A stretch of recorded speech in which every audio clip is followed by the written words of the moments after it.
Do you know any Queen songs? Maybe we could do a quick love Queen song. Queen. Can we do that? Yeah, we do. Yeah, we'll ad lib. Let's go.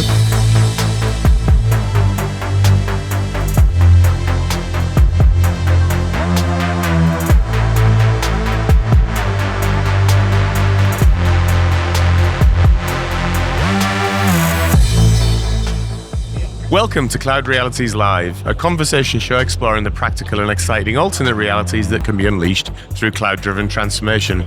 I'm Dave Chapman. I'm Sjoukje. And I'm Rob Kernahan. And we're in Vegas still, and I'm delighted to say we're doing another double feature today. We're going to be looking at two areas of very significant importance, not only to reInvent and AWS and what they're talking about, but actually generally in the world of cloud and in the world of digital generally. So we're going to look at sovereign cloud, talk about that, talk about regulation, talk about AWS response. And we're going to talk later on this afternoon, we're going to talk about cyber, and we're going to pull those two things together into a single episode and see if we've got any threads. So Gary Meshell, the VP of Global GSI Cybersecurity, is going to join us later on today. But I'm delighted to say, to kick off the day's festivities, we have Max Peterson, the VP of Sovereign Cloud in AWS, joining us. So, Max, welcome to the show. Hey, Dave, thanks very much. Looking forward to an exciting conversation. It's a great capstone opportunity here at the end of reInvent.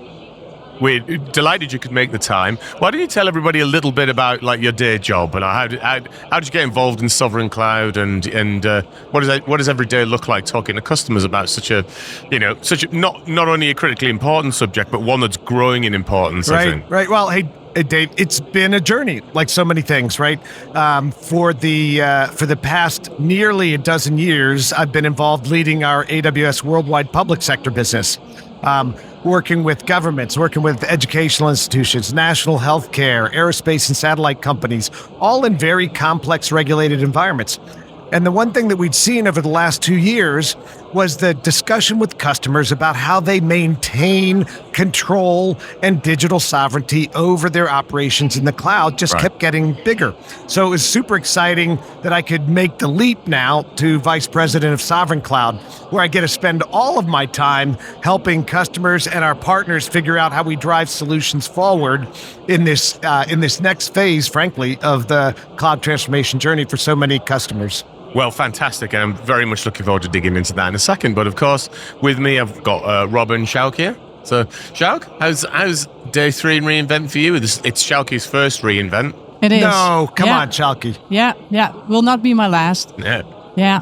So, how's it feeling?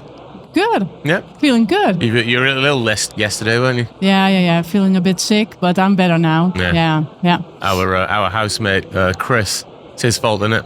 It is his fault. Patient zero. Yeah. Patient zero, as he should now be known. Yeah, exactly. And Rob, how are you doing?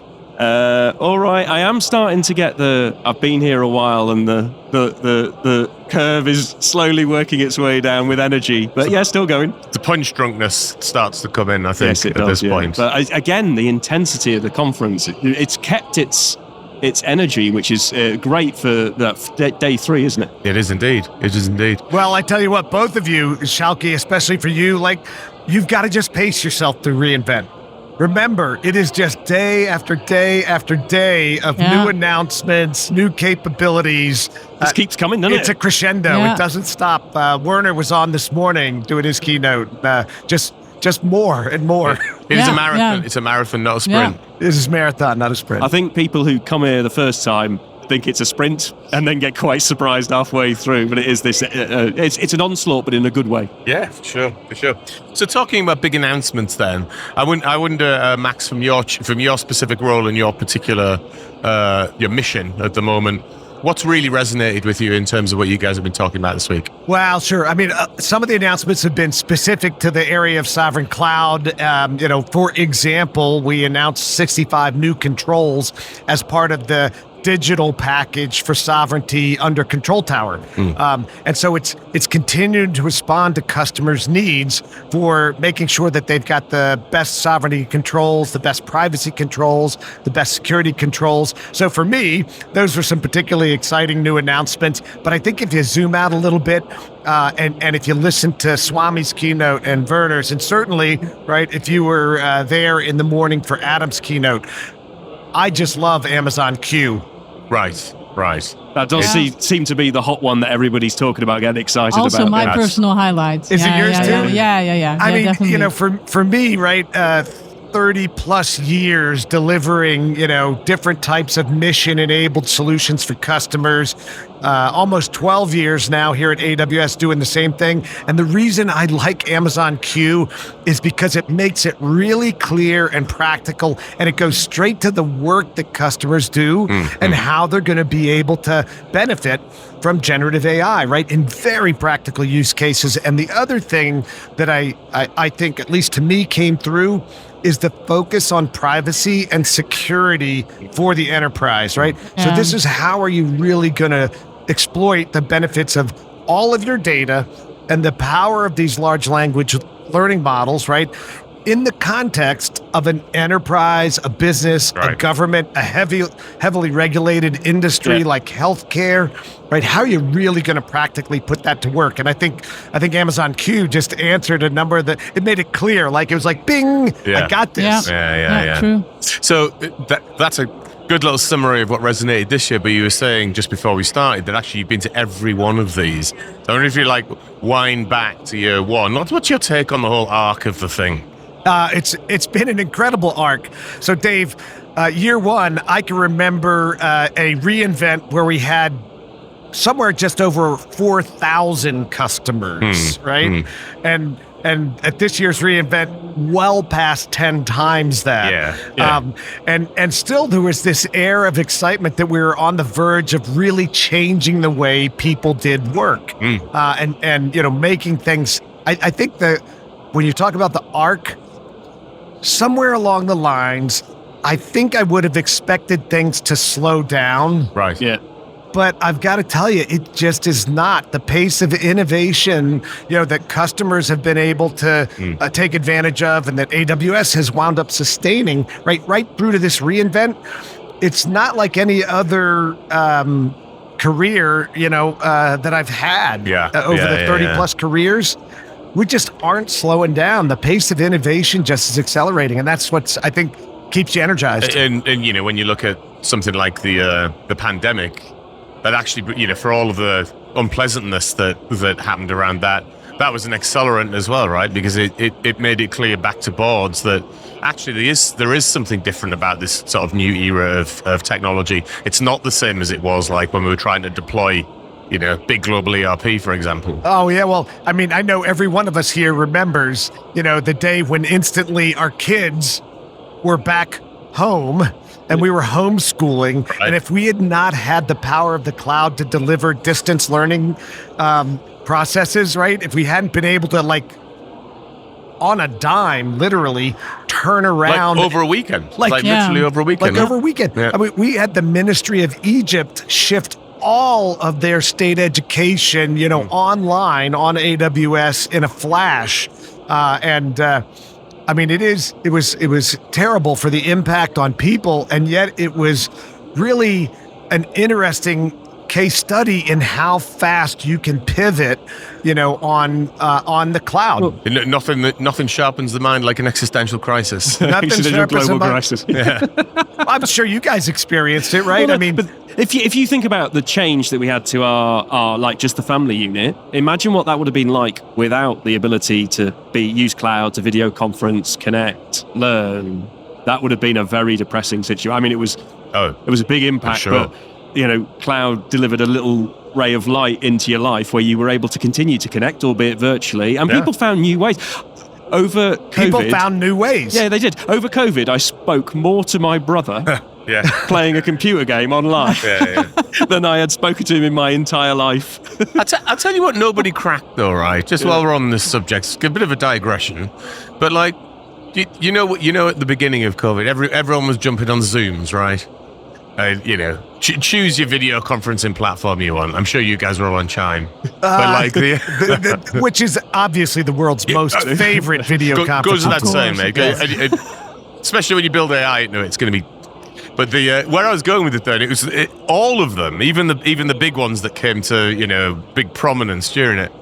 Nobody cracked being able to have a three-way conversation that didn't require two of the people to basically sit back and allow the other two to talk constantly. It's like, surely there's a way with directional mics and directional cameras to allow crosstalk on this thing?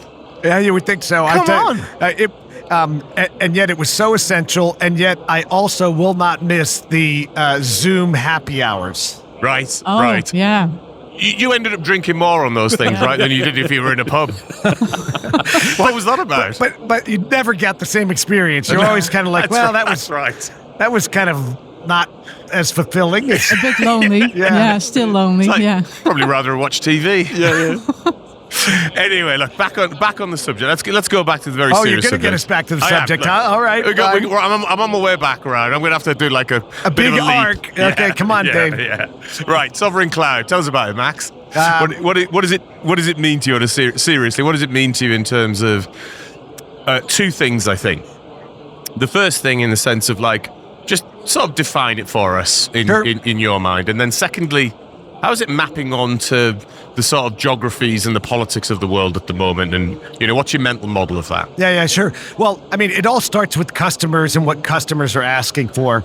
The interesting part of it, though, is there is no one definition of digital sovereignty. Digital sovereignty means something different based upon your country or regional context. And so what Amazon did starting a year ago was we stepped back and we really started listening and working backward from customer needs. And in fact, at reInvent last year, we announced this thing called Sovereign by Design. We came to have this view that while no one customer or no one definition existed, the need was really based on four different things. It was based on the strong need for data location and data residency and data control. Customers wanted absolute ability and transparency to understand what was happening with their data in the cloud and how to secure it, right? That was the foundational piece. The second one really was around having the right operational access restrictions. How can I really, really be certain, right, that I've locked down my applications and my data so that they're solely the provenance of, my business, my government, my healthcare practice. That really became the second pillar as we started diving deep into what customers needed. The third one was really around security and resilience. And so customers, beyond the video conferencing calls, beyond the distance learning, customers had committed after the pandemic, mission critical applications. I mean, if there's one thing we talk about silver linings, it was really the pandemic was that inflection point that just made it essential that we figure out how to do business in a fully digital channel, right? You couldn't go to the Department of Tax or the Department of Social Services or the typical in-person servicing mechanisms that a lot of governments used. Healthcare was locked down. How many of you did telehealth prior to the pandemic? Yeah, no, it's a thing now, though, isn't it? Yeah, but it just didn't exist. It's an absolute thing. It was a fraction of the work done in the medical patient sphere, and yet now it's commonplace. Yeah.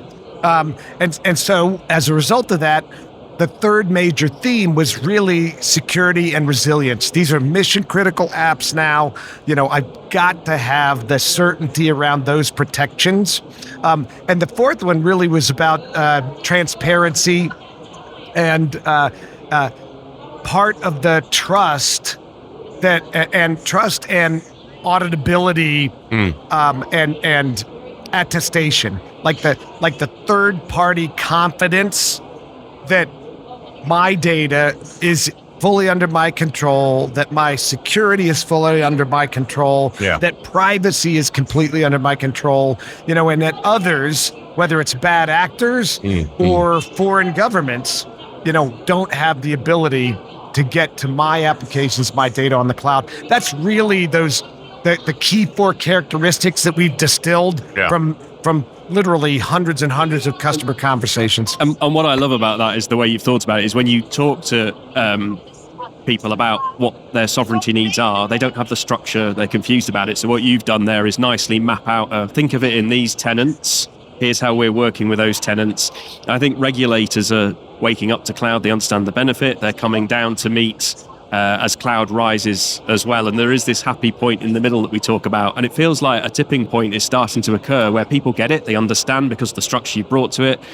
They see the capability, they've seen what the private sector's been able to do in cloud, and they want more, don't they? So they're well, and I would also tell you that with the AWS ecosystem of partners, right, have also started getting a clearer view and a clearer set of service offerings, as you all are doing, that's going to help all of our customers. And so I think that's part of the power of AWS.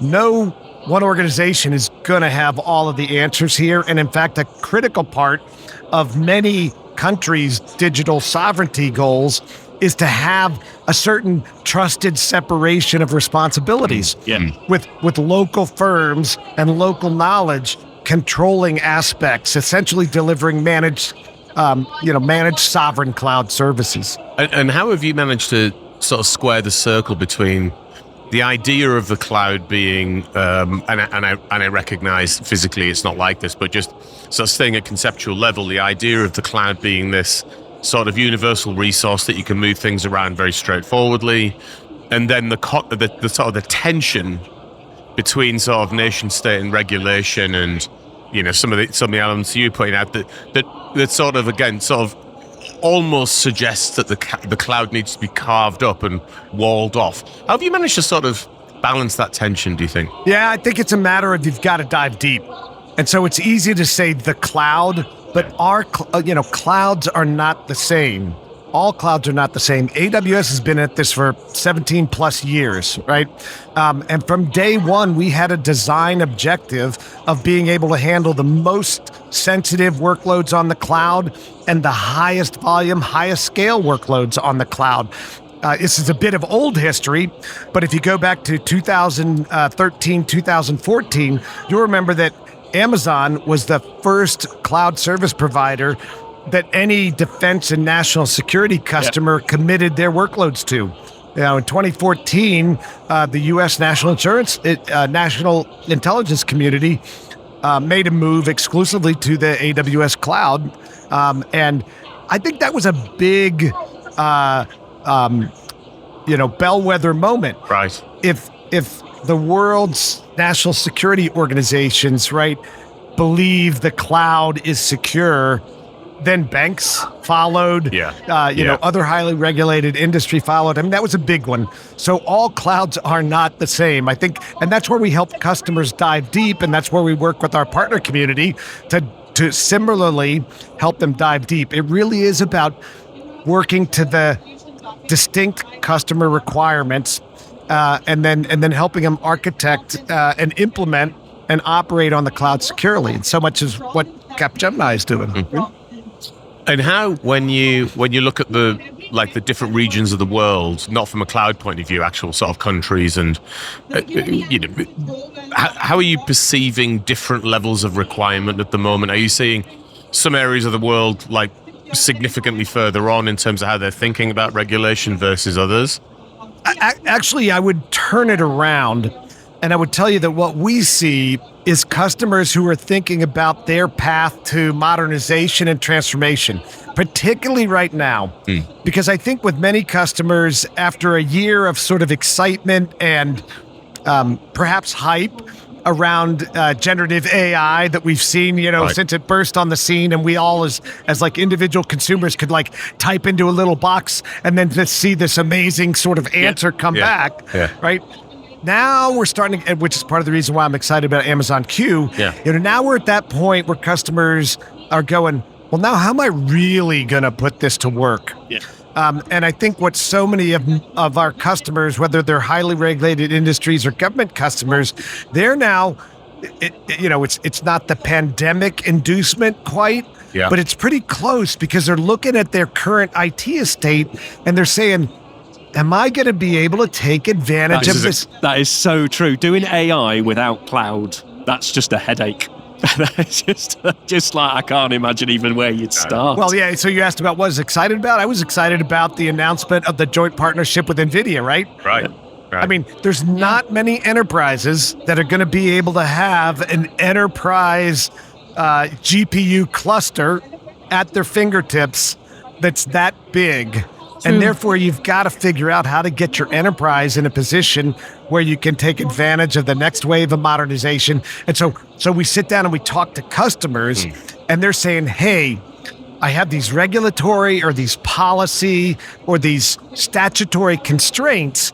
How do I get through them so that I can get to the capability I want to have? And that conversation varies around the world because the way people think about digital sovereignty varies by country and regions. That's both the challenging part and it's the interesting part that we're all out here working to solve right now. And your role must takes you everywhere, meeting all those different people. That's got to be a fun part for you as well. Just the different countries, cultures, conversations, different governments you're talking to. I expect you probably get quite a lot out of that as well. Well, I do, and it gives me a very interesting perspective that I can share with other customers. Yeah. We had one of our customers that we recently developed a capability with. So Amazon's classic customer working backward process with the Singapore Smart Nation and Digital Government Group. And Chow Ho, who's leading that organization, was here at the summit talking about what the Singapore government was trying to achieve. They had started their transformation to the cloud years ago, moving into the commercial cloud on the Singapore region. Well over 50% of their work migrated to their government commercial cloud. Very well structured, control schemes, governance mechanisms, quite comfortable moving on to the commercial cloud. And then they hit a couple of more sensitive workloads, and they needed a different approach to it. And so we sat down with the Singapore GovTech group and we reimagined how we could deliver some on-premise AWS cloud infrastructure that would unlock that next wave of innovation, but still respect the physical security concerns that they had and the further operational security concerns that they had. And because the dedicated local zone is a customer-specific, customer-dedicated AWS infrastructure solution, they get additional operational controls. Yeah, right. And maybe just by way of bringing our conversation this morning to a bit of a close, let's do a bit of crystal ball gazing. And if you look forward maybe to next year's reInvent, what kind of big movements in the world of sovereignty are you expecting to see or anticipating seeing over the next 12 or 18 months? Well, I think what we're going to see, just like with the generative AI, we're going to see people moving to real solutions. Yeah. Again, super excited about the work that we're doing with Capgemini to give people a clear path so they can evaluate their digital sovereignty needs and then they can make clear progress. So I'm looking forward to next year, right? Being able to have many more organizations where they've charted that path to where they want to go in the future, and they've taken these actions like government of Singapore did. I also think that we're continuing to learn about how important resilience and continuity of government is.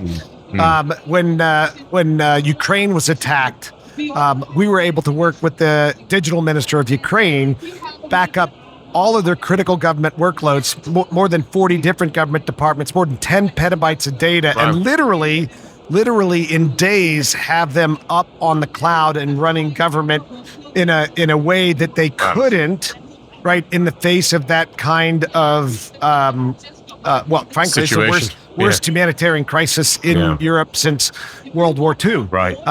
And nobody wants to find themselves in a position where they haven't laid the foundation, to be able to respond to some of the unpredictable incidents in the world. So, I mean, that's another big driver of governments thinking about how are they going to modernize in this digital world, and how are they going to do it in a way that respects the digital sovereignty that's important to these nations, and that is a regulated part of industries like health or telecommunications or energy.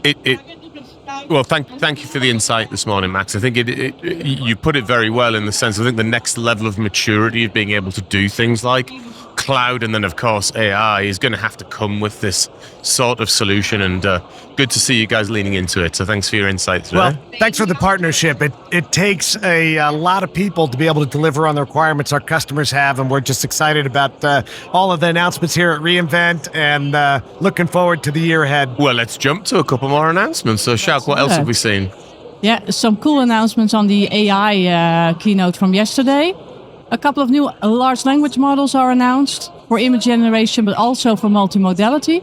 So explain that stuff for those of us, like say Rob, who doesn't understand what that is.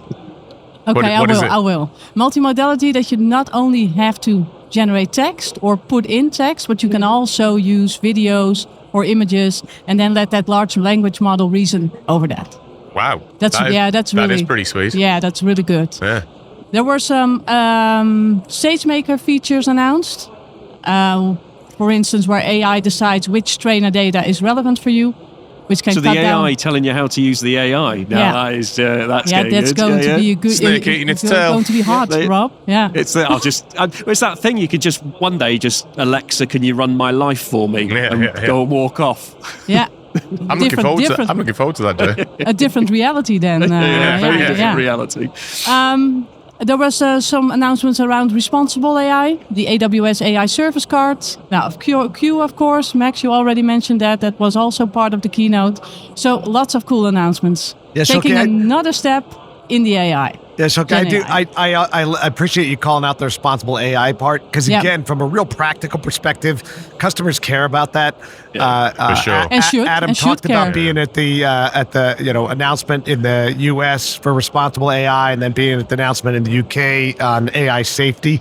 And I thought that was a super exciting announcement where customers now can pick the responsible AI guardrails that they want to implement in Bedrock.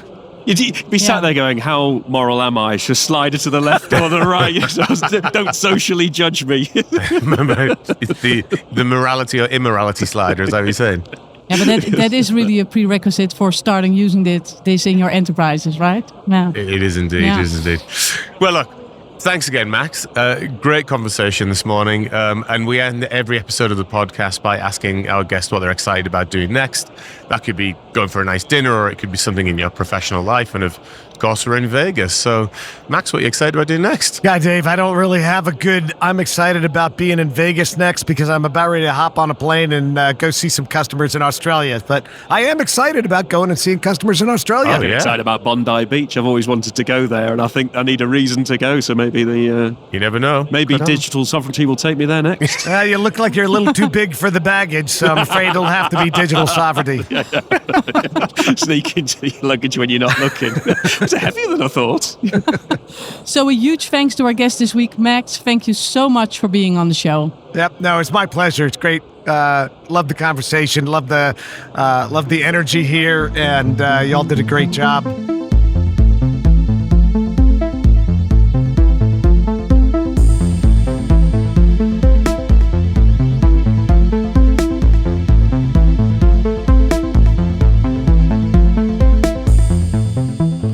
We are here for the second part of our double features today, looking at regulation, sovereignty, cyber, and all of the very complex areas that, as cloud is maturing, we're needing to get into and understand. And I'm delighted to say we have two guests with us today. We have Gary Meshell, who's the Managing Director of the Global Partner Security Initiative at AWS. And we also have our very own Anne Saunders, who's Global Cybersecurity Partner Director at Capgemini. Guys, welcome. Good to see you. Thank you for having us. Oh, thank you so much for taking time. I'm sure you've got a busy schedule this week. It's been a nonstop rock tour. I bet. And I just don't have anybody to carry my bag, so it's... Everyone needs a bag carrier. Yeah. I've walked 63 miles since I got here. How many steps is 63? That's amazing. I've lost count, but I know it's almost like a triple marathon. 63 miles since Saturday. I think we have a winner. Ding, ding, ding, ding. That is good. And I'd only done 59, and I thought I was going to win that. There is no way you've done 59. Just for the avoidance of doubt, the listeners, no way. So Gary, do you just want to tell everybody a little bit about your role and you know what you do on a day-to-day basis? So my role at AWS is to scale security through partners.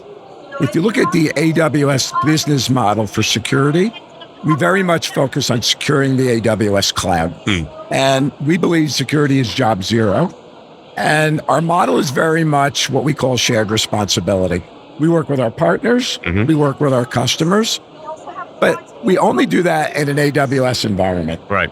And the world has dramatically begun to change when it comes to security over the last couple of years. We're living in a digital estate where it's a multi-cloud world. You've got platform as a service on-prem, you've got platform as a service off-prem. My business is focused in working with partners like Cap to really scale security through joint collaboration, joint innovation, and joint investment. Terrific. And we're going to dig in a lot into some of those subjects in a second. But Anne, let's come to you.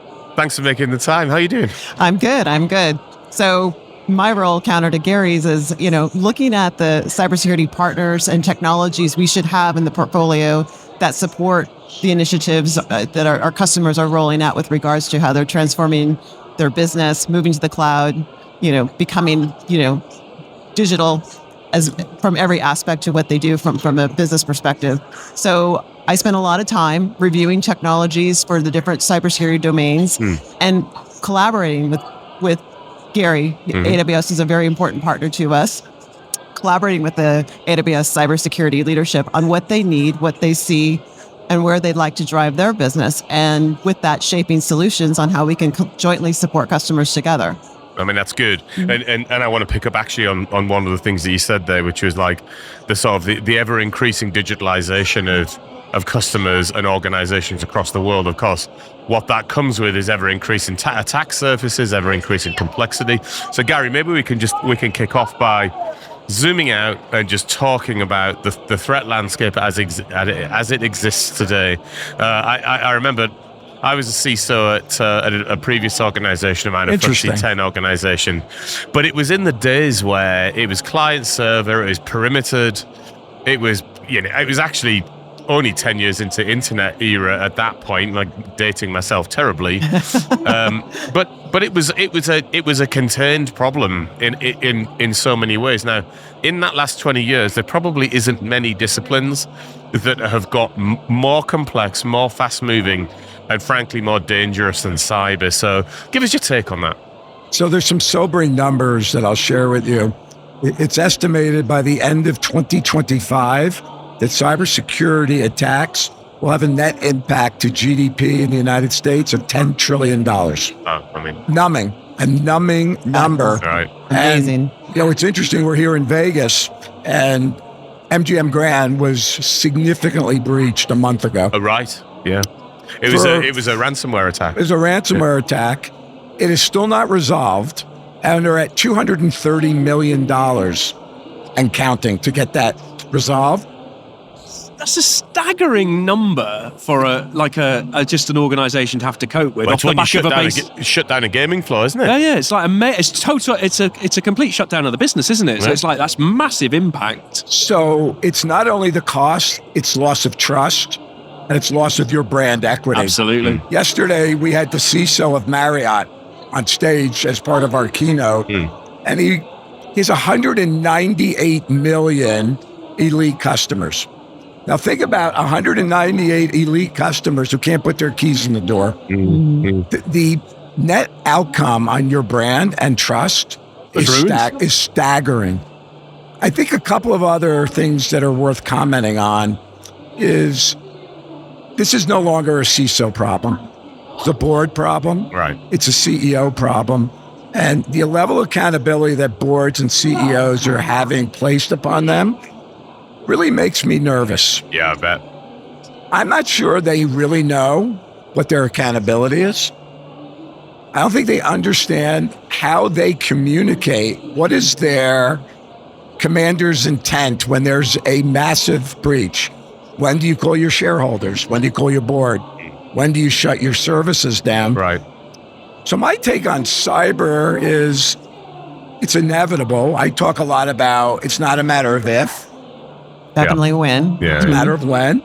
The winners and losers are going to be the ones that know how to respond. Right. Yeah. Right. And the other point I'll make, and I'd like to get Anne's take on that, it's all about data. It's all about threat intelligence. And the problem we've had until recently, there was data from everywhere. You were a CISO. How many products did you have from how many different vendors? Well, yeah. So we had 3 different external data services, and then probably in the SOC at that point. And like I said, this is 2001, 2003. We probably had at that point 3 or 4. It wasn't at that point. It was a much less big problem than the sort of complexity that we're about to come on to talk about. I suspect, particularly then when we're going to step forward a bit and talk about what on earth happens when artificial intelligence is in the middle of all of this. But let's leave that for a little bit longer in the conversation. Anne, why don't you give us a reflection? Well, I've been in the business for a long time as well. All right. I remember the 2003 to 2010 era. Those were the days, Anne. Those were the good old days. It was super easy. You set up a VPN, you had access, and you multi-factor access, and hey, good to go. Yeah, now it's totally different. And in my role, I find myself having to really weed through to figure out which technologies are really relevant and really will stand the test of time with regards to how things are changing when they're changing so fast. I say this because what I've observed, and what we've all observed, Gary and I've observed with our clients, they have so many point products that they've been using for years, and now all of a sudden, they're all saying something different, and you need a different way. You need a translator for all of them. Yeah. And now we're at the point where there's not the amount of data that's being created by just the digital reality of what the world we live in. Those point products don't keep up anymore. Right. No one's around to really no one understands how to translate what it truly means, and you get caught up in just kind of this mess of just technologies that are there's no consistency, and there's no streamline of the security posture within an organization when you have so many point products. And of course, where I sit, looking at all these technologies that come in, it's like, okay, you're great at doing X, but how do you translate and how do you impact Y? And what does the horizon look like? What does the overall landscape look like? And how do you tie in and create that consistency with the other tools and try to to your point, cyber trends happen in a matter of days, not a matter of months and years. And one of the seismic shifts that's occurred is, one, the realization that you can't have 60 products from 35 vendors. Absolutely. That's gone. Yeah, that's gone. But what the industry is demanding is a common schema. One of the things that AWS is doing, we're trying to lead the industry to create a common schema through something we call the Open Cybersecurity Framework. Right. Partners like CAP, ISVs like Splunk, CrowdStrike, they're all now saying, you're right, we need a common schema. And just for those that haven't kept up with what that actually is, what does that look like, and what are the major components of that schema? So it's an open source framework. AWS and Splunk started it. It's taken on sort of a life of its own.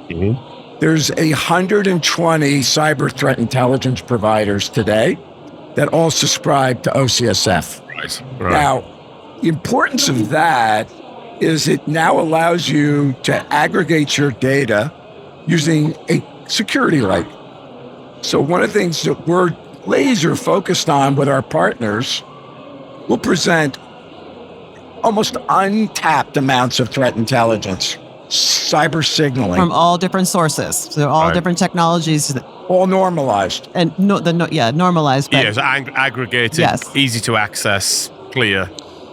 And the winners, in my opinion, are going to be ones that build platforms. Right. Mm-hmm. Platforms that aggregate, platforms that integrate, single pane of glass. So it's all basically going after like the, unintentional obfuscation and confusion is in and of itself increasing your risk as an organization. It is reducing your ability to move quickly and reducing your ability to react to security problems, and of course that has been a truism in security for the 20, 30 years, and perhaps even longer when it comes to physical security. So it's really going after that, right, and taking that to the next level in an ever more complex landscape. Does that itself though become a target? So there's this great thing that's stopping more. It has become, because you just say straight away, you go, that's the biggest threat to the people who would do us harm from cyber attacks. They've got to be going after it quite hard, really. The other interesting thing that's happening, a year ago, an ISV would never want to work with a GSI, what I describe a tri-party motion. Yeah. They wanted to basically implant on-prem their security software, lock you into a proprietary data schema. One of the things that I've been almost blown away while I've been here the last 6 days is the number of ISVs that have come up to me and said, look, your program, which is co-development, co-innovation with systems integrators, we realize to survive, we need to be part of that platform. It's the future. And a year ago, they were in ISV denial. Right. Now, they get it. They want to partner with you. They do. And that's what's interesting on the back of that, the conversations I've been having all week with the partners that we have in our portfolio that support AWS, it's all about the marketplace strategy. And that's the result of that shift happening. Right. That's a part of it, at least. So I don't know if you had the opportunity to hear Ruba Borno's keynote, but on stage, she had a global systems integrator and Palo Alto. Right. And the CISO of Marriott. And what the CISO of Marriott said he wants more than anything, I'm not going to buy any new ISV software. Mm-hmm. Second, if you can't commit to a common data schema, you're not coming into my shop. And third, we need to deal with a platform provider that brings us analytics, data modeling, because AI, I mean, everybody talks about AI as a silver bullet. There's a sort of dichotomy here. The bad guys also realize I'm coming on AI is a silver bullet for them. Yeah. So the more you have upfront understanding of your threat landscape, the more you're not chasing false positives, which we do today. AI now basically will say, go chase this, ignore that. That's what I'm really encouraged by. So let's actually move on to AI. So I think what we've established is like ever increasing complexity in the landscape. Also, what's happened is an increased complexity in the tool set. That's being now addressed through the framework and the schema that we've just discussed. But what you've just introduced there, I think, is the big looming piece in the firmament, right? In the sense of we've been talking positively about AI all week, amazing stuff coming along, but exactly to your point, the black hats also see AI as a major tool for them, and AI itself. When AI, systemic AI is established within large organizations, and we all think that's going to be a very accelerated adoption period over the next 2 or 3 years. So zooming into the future, you're going to have AI-enabled organizations. Workforces are going to have been changed. Organizations are going to have been reshaped. And sitting at the heart of the decision-making process is going to be AI. It's going to be language models. It's going to be data. And it's going to be front ends of various different ways. That itself creates so many new attack surfaces, you would have thought. So how do we unpick this? So let's get into it maybe via the new attack surfaces, and then let's come back to AI as a tool to actually combat some of this stuff. So some of the new threats, frankly, are more at the endpoint. They're at the network level. They're at the IT, OT level. We've been way too focused on the digital estate. If you look at major breaches that take place with airlines, with power companies, with healthcare providers, they're not happening at the core. They're happening at the network level. Manufacturing, IT, OT, we've got to start figuring that space out. And Anne, I don't know if you agree with me. I still think we're way too focused on the digital estate as opposed to some of these new endpoints. I agree with you. I think, too, we're still kind of caught up in thinking about security from a control perspective, whereas the security of the future, you're right, it's, wherever the data is accessed from. But if we really are going to incorporate AI, it's the data itself and how we protect that and how we manage the life cycle of that data. So it's doing and we're using it in the proper way for security reasons and for business reasons. I agree. At the endpoint and, from the endpoint in, you need to think about it holistically. You need to think about it from a consistent viewpoint, and the security has to follow the asset, wherever that asset is. On the OT side, operational technology, that's what. I think the point you make about data to me is one of the ones I worry about. Yes. We had a guest on the show actually who talked about he gets involved in some of the wargaming that some of the some of governments do, and his point was we win war games all the time by attacking the data sets, but in very, very subtle ways. So not attacking them necessarily in a ransomware style way, but slightly corrupting some of the data set. So the decision making that comes off the back of that data set over time just moves more and more out of step where it should be, but in almost an unnoticeable way. Yes. Initially. So that the data set, particularly when that's sitting underneath AI that's powering organizations and making, having assisting boards in decision making, seems to me to be like one of the biggest new threats when AI comes along. So I'm going to flip the model. Sure. And look at it from a use case point of view, because a threat is a threat is a threat, and there's no magic bullet that AI brings. AI is all about data, actionable data, predictive data. Where I'm excited is the amount of what I call autonomous security that can be created. Most threats are a result of bad human behavior, bad hygiene, insider attacks.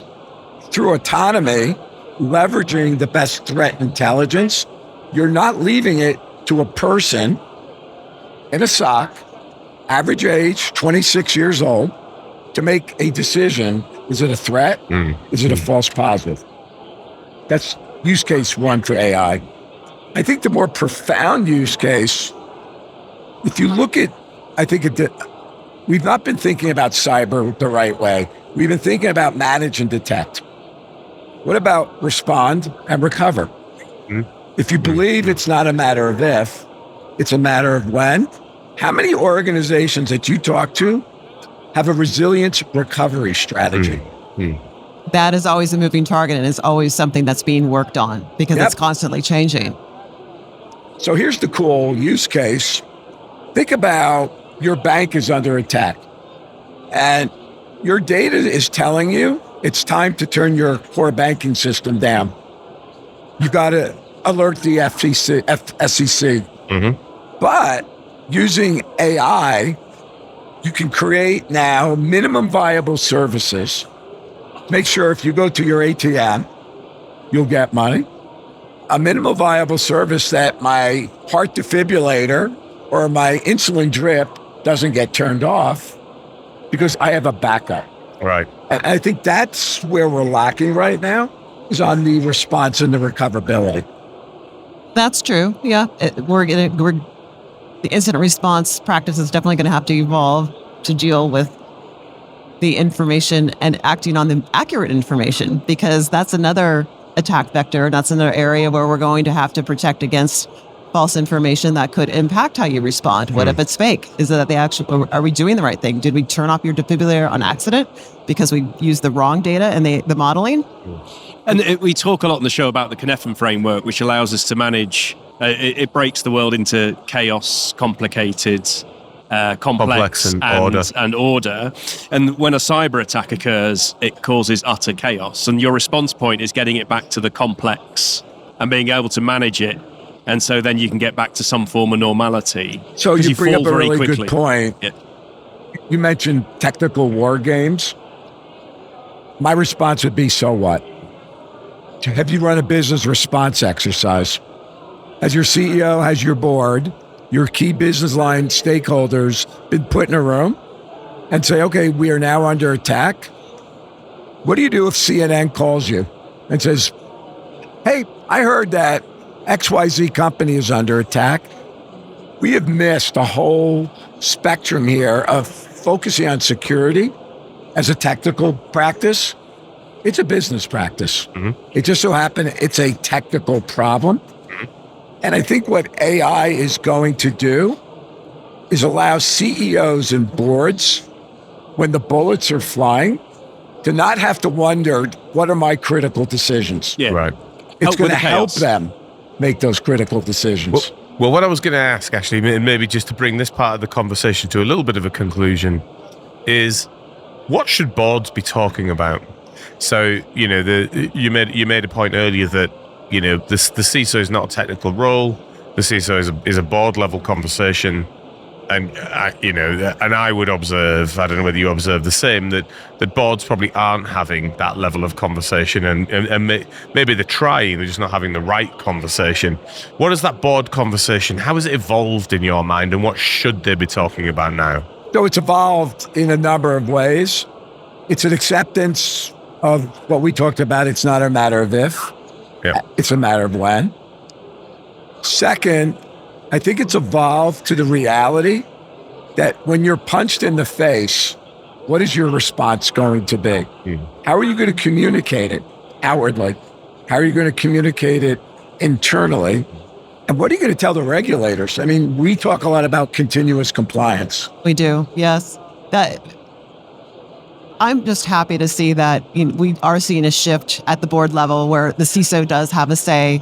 The CISO is involved in kind of strategic direction and what the board discusses. Now with the SEC rulings around the response time, that puts more responsibility and more, highlights the CISO's role and the importance of having the security at the table in the boardroom at all times to think about the business, the impact to the business.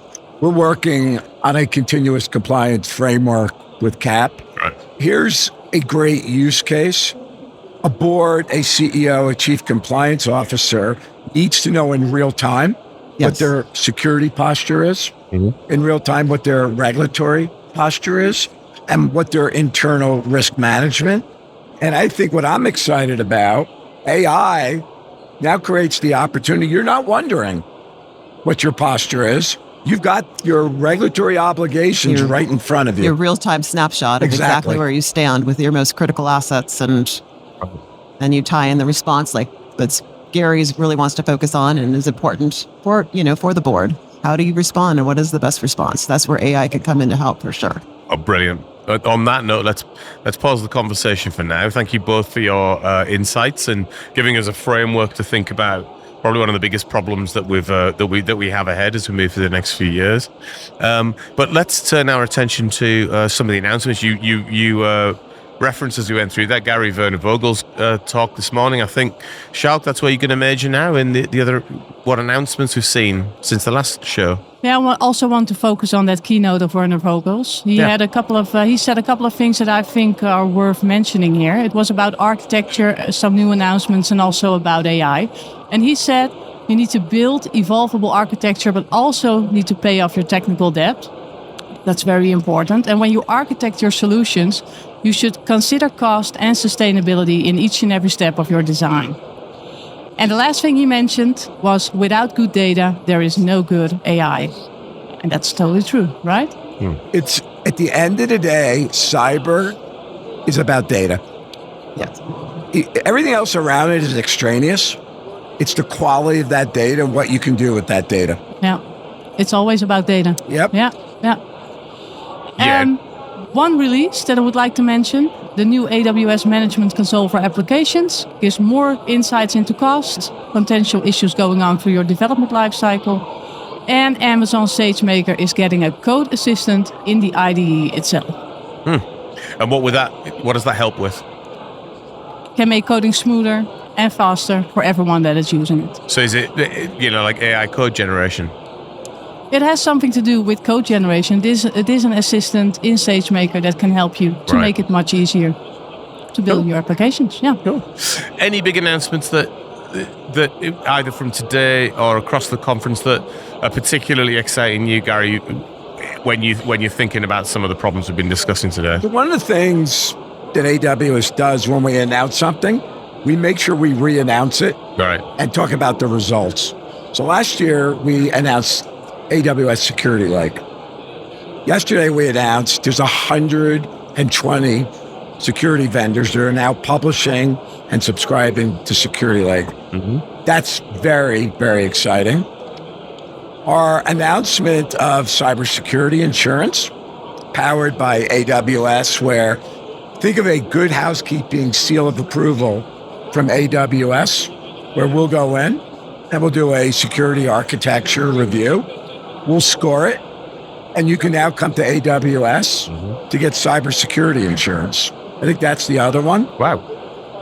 And just this ongoing set of bedrock announcements where we're spreading AI in as many information and data sets as possible. Fabulous stuff. Anne, what's resonated with you across the week? All of the announcements around AI in particular, and how a lot of the vendors here and partners here, everyone has an initiative around it. I think it's going to be very interesting to watch how cybersecurity companies and cybersecurity practices address the using it for good and protecting the organization from bad things happening because of it. Yeah. So it'll be interesting to see how that evolves. Won't it just? I would imagine it's going to evolve quickly, like everything else at the moment. I'm sure. Well, look, thanks again for your time and insight this afternoon. Cyber is such an important bit of the conversation, and it should be, I think, kept a spotlight on. So thanks a lot for your insights. Now we end every episode of the show by asking our guest what they're excited about doing next, and that could be, I just want to see the faces of my family again, or it could be something that's exciting in your personal life. Anne, why don't you kick us off? What are you excited about doing next? Well, I'm excited to get home and not go anywhere for a few weeks. Amen. Yeah, that's a good one. Yes. I'm right up there with that one. A lot of people will support you in that theme, 100%. So for me, I'm excited that when I get home, I'm heading up to New York to see my 2 new granddaughters. Oh, beautiful. Congratulations. Congratulations. I have a 4-month-old granddaughter, and I have a 6-week-old granddaughter. Wow. So as much as I care about cyber, I care a little bit more about my granddaughters. 100%. Oh, how beautiful. The last time Gary and I were together was at Reinforce, and I think we were texting, is she here? Is she here? Is she here yet? Yep. Wow. So I, off the record or on the record, my daughter gave birth in the middle of me making a speech at Reinforce. Way. Yep. God, honestly, it's weird how those timings happen, isn't it? Yeah, it's crazy. Yeah, it is absolutely crazy. So a huge thanks to our guest this week, Gary, Anne. Thank you so much for being on the show. Thanks also to our sound and editing wizards, Ben and Louis, our producer, Marcel, and of course to all of our listeners. We're on LinkedIn and X, Dave Chapman, Rob Kernahan, and Sjoukje and Rob. Feel free to follow or connect with us, and please get in touch if you have any comments or ideas for the show. And of course, if you haven't already done that, rate and subscribe to our podcast. See you back in the AWS reality soon.